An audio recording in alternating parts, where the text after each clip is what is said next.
Kalusugan at pagkakaroon po ng trabaho ang mga nanguna sa mga personal na inaalala ng mga Pilipino base sa resulta ng Pulse Asia Survey. Narito po ang aking unang balita. Sa panahon ngayon, ano nga ba ang urgent concern o seryosong inaalala ng mga Pilipino?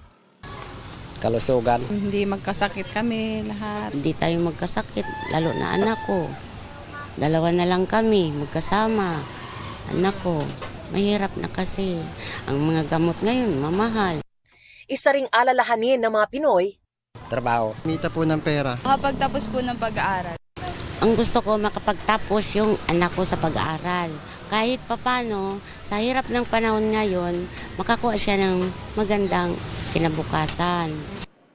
ang kanilang mga sagot sumasalamin sa resulta ng pinakabagong Pulse Asia Survey kaugnay sa Filipinos' urgent personal and national concerns and the National Administration's performance ratings. Lumabas kasi rito nitong June 2025 na mahigit sa kalahati ng mga adults sa bansa ay may dalawang pinakainaalala sa buhay. Ang kalusugan o pag-iwas sa mga sakit na nasa 64%, at pagkakaroon ng maayos na trabaho o mapagkukunan ng kabuhayan na nasa 53%. Sumunod dito ang pagkakaroon ng ipon, makapagtapos ng pag-aaral o mapagtapos ng pag-aaral ang mga anak, at pagkakaroon ng makakain araw-araw.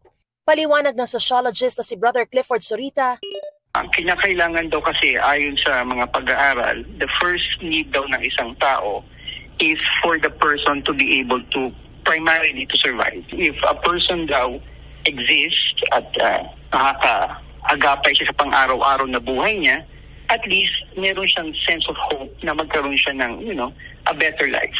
Mhm. The second level of the needs is what they call ngayon security needs. Kasi sabi nila, aanhin mo daw yung mag-survive ka, pero kung may pangamba naman sa puso mo na hindi ka naman, hindi ka man ligtas, hindi naman masusustain. And then finally, the third need sa hierarchy nun is enabling needs.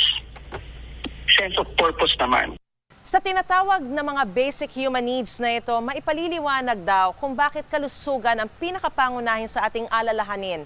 Katunayan, innate o natural na raw sa ating lahat yan.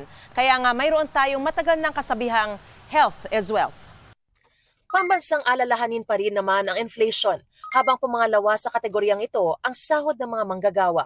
Isinagawa ang nationwide survey mula June 26 to 30, 2025 gamit ang face-to-face interview sa 1,200 na kinatawan, edad 18 taong gulang pataas. Mayroon itong plus-minus 2.8% error margin at 95% confidence level.